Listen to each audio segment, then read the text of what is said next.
할렐루야. 오늘 함께 말씀 보도록 하겠습니다. 오늘 말씀은요, 이 마가복음 11장 20절로 25절까지 말씀입니다. 제가 봉독하겠습니다. 그들이 아침에 지나갈 때에 무화과나무가 뿌리채 마른 것을 보고 베드로가 생각이 나서 여짜오되 라삐어 보소서, 저주하신 무화과나무가 말랐나이다. 예수께서 그들에게 대답하여 이르시되 하나님을 믿으라. 내가 진실로 너희에게 이르노니 누구든지 이 산더러 들려 바다에 던져지라 하며 그 말하는 것이 이루어질 줄 믿고 마음에 의심하지 아니하면 그대로 되리라. 그러므로 내가 너희에게 말하노니 무엇이든지 기도하고 구하는 것은 받은 줄로 믿으라. 그리하면 너희에게 그대로 되리라. 서서 기도할 때에 아무에게나 혐의가 있거든 용서하라. 그리하여 하늘에 계신 너희 아버지께서도 너희 허물을 사하여 주시리라 하시니라. 아멘. 오늘 말씀 아마 많이 설교로 들어보셨으리라고 생각을 합니다. 어떻습니까? 산더러 들려 바다에 던져지라 말하는 것이 이루어질 줄 믿으면, 마음에 의심하지 않으면 그대로 된다. 무엇이든지 기도하고 구하면 받은 줄로 믿으라. 그대로 된다. 어떤 믿음과 기도에 관한 이런 말씀으로 이것만 떼놓고 보면 이해가 돼요. 자, 그런데 그 다음 절에 보면 용서에 관한 이야기가 등장을 합니다. 기도하다가 갑자기 용서? 도대체 뭔 얘기인가? 자, 그리고 더군다나 오늘 이 말씀의 맥락 안에서 왜 이런 얘기가 나왔어요? 무화과나무가 말랐습니다 라고 베드로가 이야기하니까, 저주하신 대로, 그랬더니 그러지 말고 하나님을 믿으라 라고 이야기를 하세요. 무화과나무 마른 거랑 갑자기 믿으라는 거랑 또 무슨 이야기인지, 이거 도대체 이 맥락 안에서 보면 약간 갸우뚱하게 되는, 쭉 읽으면 무슨 얘기지? 2절 막 9절 떼어놓으면 이해되지만 이게 무슨 얘기지 할 수 있는 그런 말씀입니다. 여러분, 오늘 말씀을 전체적인 맥락 안에서 어떤 의미를 담고 있는지, 오늘 또 우리에게 주신 하나님의 음성은 무엇인지 듣는 시간이 됐으면 좋겠습니다. 여러분, 어쨌든 이 마가복음 11장은요, 크게 여기까지 내용을 보면 무화과나무라는 샌드위치 구조죠. 앞뒤 어떤 이야기가 있고 그 가운데에 성전 청결 사건이 있습니다. 결국 이 무화과나무가 뭐예요? 무화과나무의 열매 없음, 무화과나무가 뿌리채 말라버림. 이건 결국 뭘 상징하는 거예요? 결국 이스라엘을 상징하고, 그리고 어떤 성전, 이스라엘 정체성이라고 할 수 있는 그 성전을 상징하는 겁니다. 결국 이스라엘과 성전의 열매 없음을 질책하시는 거고, 그것이 이제 뿌리채 말랐다. 더 이상 어떤 것도 기대할 수 없는, 열매를 기대할 수 없는 그런 상태가 되었다라는 걸 이야기하는 겁니다. 이해되시나요? 자, 그런데 한번 이게 어떤 상황인지를 우리가 생각을 해야 돼요. 이스라엘이라는 나라와 성전이라는 어떤 그런 것에 열매를 기대할 수 없는 상태다. 이게 뭘까? 여러분, 제자들 그리고 유대인들의 관점에서 이걸 봐야 됩니다. 여러분, 이 제자들이, 유대인들이 그토록 메시아를 기대했던 이유가 뭐예요? 제자들이 이 예수님이라는 그 이름 앞에 목숨 걸고 의기투합해서 모일 수 있었던 이유가 뭡니까? 이렇게 제자들로 나올 수 있었던 이유가 뭐예요? 뭘 기대하고 나온 거예요? 뭐예요? 이스라엘이라는 나라의 회복입니다. 성전의 회복입니다. 여러분, 이 기대를 가지고 이 유대인들과 이 제자들은 메시아를 기대했고요. 제자들이 그래서 예수님 앞에 모인 거예요. 자, 그러면 뭐예요? 다시 한번 말씀드릴게요. 제자들의 꿈과 비전은 뭐예요? 그들이 진정 바라는 꿈, 그들이 바라는 어떤 미래 뭐예요? 이스라엘 나라가 강대한 나라로 독립하고, 이방 민족으로 독립하고 강대한 나라로 세워지는 것을 이들은 기대하고 있었던 겁니다. 이해되십니까? 자, 그런 상황이에요. 그런데 예수님 말씀하시는 건 뭐예요? 더 이상 이스라엘 나라 성전에 기대할 것이 없다라는 겁니다. 여러분, 그랬더니 이제 예수님 뭐라고 말씀하시는 거 이어서 뭐래요? 하나님을 믿으라. 내 꿈과 모든 게 다 무너졌는데 하나님을 믿으라는 거예요. 그리고 하시는 말씀이 뭐예요? 내가 진실로 너에게 이르노니 누구든지 이 산더러 들려 바다에 던져지라 하며 그 말하는 것이 이루어질 줄 믿고 마음에 의심하지 아니하면 그대로 되리라. 여러분, 이게 무슨 내가 바라는 것들 막 그냥 의심하지 않고 믿으면, 내가 이걸 하는데 이거 될 거야 라고 이렇게 믿으면 정신통일하고 막 그러면 되는 겁니까? 그걸 이야기하는 거예요? 아니에요. 뭐예요? 오히려 지금 이 제자들의 바람은 뭐였다고요? 이스라엘이란 나라의 회복이에요. 엄밀하게 말씀드릴게요. 이스라엘은 국가의 회복, 성전의 회복인데 이거 이제 끝났다라고 말씀하시는 거예요. 너희들 꿈과 바라셨던 거 끝났다라는 거예요. 그러니까 이걸 바란다고 이루어진다는 얘기예요? 아닙니다. 내가 뭔가를 기대하고 꿈꾸고 있는데 이거 잘 될 거야, 이게 반드시 잘 될 거라고 이렇게 믿으면 된다는 거예요. 하나님 앞에 기도하고 바라면 된다는 거예요. 안 된다는 거예요. 유대인들이 얼마나 바라고 기도했겠습니까? 이스라엘이라는 나라의 회복을 두고, 성전의 회복을 두고 얼마나 기도했겠어요. 여러분 그렇지 않더라는 거예요. 그냥 그런 믿음이 아니에요. 믿음의 여러분 여기서 정말 중요한 건 믿음이 그냥 믿음이 아니라 믿음의 대상이 중요한 거예요. 뭘 믿으라는 거예요? 하나님을 믿으라고 말씀하고 있지 않습니까? 우리가 뭔가 이렇게 꿈꾸고 만들어내려고 했던 그런 것들이 다 무너질지라도 믿음의 대상을 하나님에 두면 된다라는 거예요. 그럼 뭐가 될까 도대체? 아니 무너진다라고 말씀하시면 뭘까?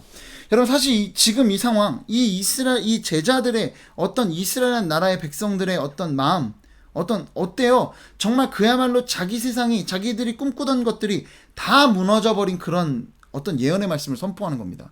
여러분 얼마나 이런 성전이 무너질 것이다 이런 얘기를 가지고 이 유대인들이 얼마나 분노합니까? 왜요? 여러분 그들의 세상이에요. 그거는 성전이라는 것은 이스라엘 나라라는 것은요 그들의 세상이에요. 결코 무너져서 안 돼요. 자기 목숨보다 중요한 정체성인 겁니다. 그런데 예수님 이거 끝났다라고 말씀하시는 거예요. 제자들 입장에서 어떻게 해요? 자기 목숨과도 여겼던 이스라엘 나라 받아들일 수 없는 겁니다. 여러분 저도 교회를 개척했습니다. 안 망할까요? 100개의 교회를 세우고 3년 뒤면 3개가 남는다 5개가 남는다 라고 하는데 통계가 절망적이죠. 여러분 3개 5개라고 하는데 사실요 개척교회 중에 일정 부분은 정말 이 교회의 전폭적인 지지로 세워지는 교회들이 많습니다. 그냥 애초에 성도들을 이끌고 나와서 세워지는 교회들도 많아요. 그런 교회는 포함되지 않은 숫자인가요? 그렇지 않죠. 그런 교회가 100개 중에 얼마나 많겠어요. 그럼에도 불구하고 3개 5개 남는다는 건 그러니까 잘 되는 교회 3개 5개가 아니라 남는 교회가 3개 5개라는 건 통계적으로 거의 99%는 그냥 맨 땅에 헤딩하는 개척 교회들은 망한다라는 거예요. 여러분 그러면 어떨까요? 저도 그런 상황을 가정하지 않을까요? 그냥 아니 믿으면 돼. 하나님이 해줄 거라는 걸 믿으면 다 돼. 왜 믿음이 없어? 이게 믿음인가요? 여러분 그걸 이야기하는 거 아닙니다. 내 소망과 내 바람이 이루어지는 걸 이야기하는 게 아닙니다. 뭘 믿어야 돼요? 하나님을 믿어야죠. 내 소망을 믿어요? 내 꿈을 믿어요? 아니에요. 그걸 이루어지실 여러분 믿음의 대상 하나님을 믿으라는 겁니다. 여러분 이스라엘 성전 시스템이 이 나라가 붕괴된다고 합니다. 자 그런데 내가 바라고 꿈꿨던 세상이 그 소원이 꿈이 무너진다라는 거예요. 절망적인 것 같죠? 그런데 그때 우린 뭘 해야 된다고요? 하나님을 믿어야 된다고요. 자 그럼 하나님이 어떤 걸 보여주실까요? 하나님이 보여주시는 비전을 한번 보자고요. 24절과 25절 말씀입니다. 그러므로 내가 너희에게 말하노니 무엇이든지 기도하고 구하는 것은 받은 줄로 믿으라. 그리하면 너희에게 그대로 되리라. 서서 기도할 때에 아무에게나 혐의가 있거든 용서하라. 그리하여 하늘에 계신 너희 아버지께서도 너희 허물을 사하여 주시리라 하시니라. 아멘. 예수님께서 말씀하세요. 뭘 말씀하세요? 기도하라. 그리고 용서하라. 여러분 기도와 용서에 대해 갑자기 뜬금없이 말씀하세요. 믿으라라고 하면서 이게 뭐예요? 하나님을 믿으면 하나님이 뭔가를 보여주시겠다라는 거예요. 비전을 보여주시겠다라는 거예요. 이건 뭘까요? 여러분 지금까지 뭐의 붕괴를 이해하겠습니까? 이스라엘 나라와 성전에 대한 붕괴였어요. 자 성전을 예수님께서 이 성전 청결 사건에서 뭐라고 말씀하세요? 17절 말씀이죠. 기록된 바 내 집은 만민이 기도하는 집이라. 뭐라고요? 만민이 기도하는 집이라고요. 이 성전의 기능이 뭐라는 거예요? 기도하는 집이라는 거예요. 기도하는 곳이라는 거예요.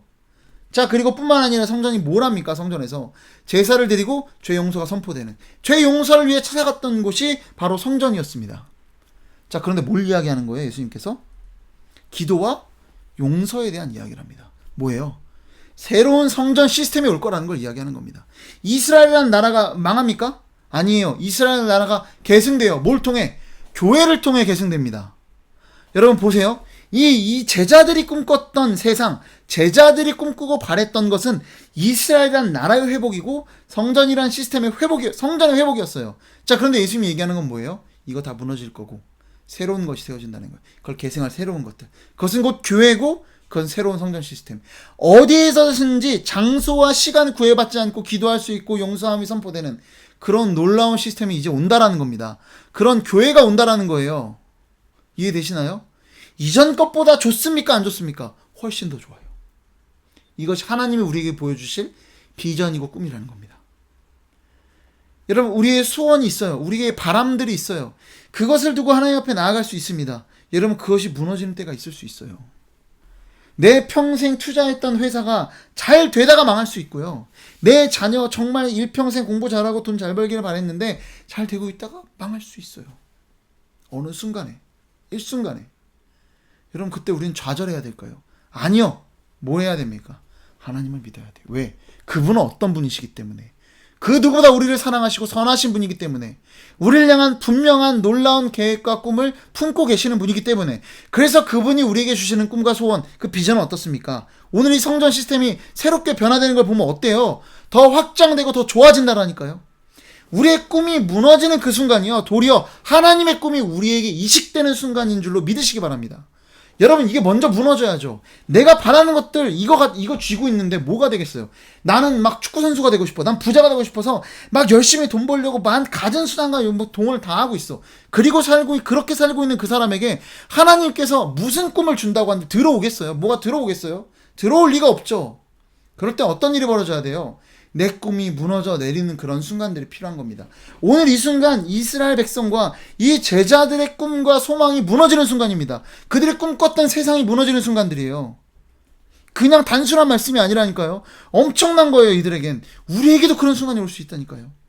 그럴 때 도리어 기뻐하시기 바랍니다. 그럴 때야말로 우리가 더 뭘 믿을 수 있는 때예요. 나를 믿을 때가 아니라 하나님을 믿을 때예요. 모든 게 무너져버린 것 같은, 정말 뿌리채 말라버린 것 같은 그 순간이지만 도리어 하나님의 꿈이 나에게 찾아오는 순간이구나.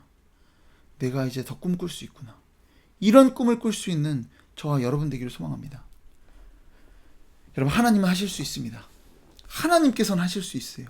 그들의 모든 꿈과 우리의 모든 꿈과 소망들이 정말 물 건너가는 순간처럼 느껴지는 그때 도리어 더 큰 꿈을 주실 거예요.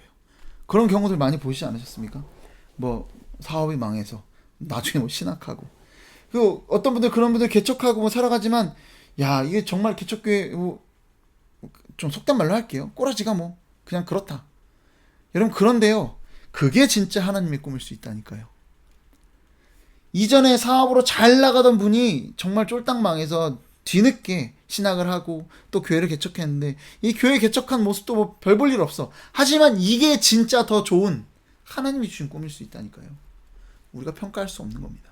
하지만 분명한 건, 우리가 가지고 있는 꿈 때문에 하나님 우리에게 꿈을 던져주셔도 우리는 듣지 않아요. 어떨 때 우리가 오히려 이걸 소망해야 되지 않겠나 싶습니다.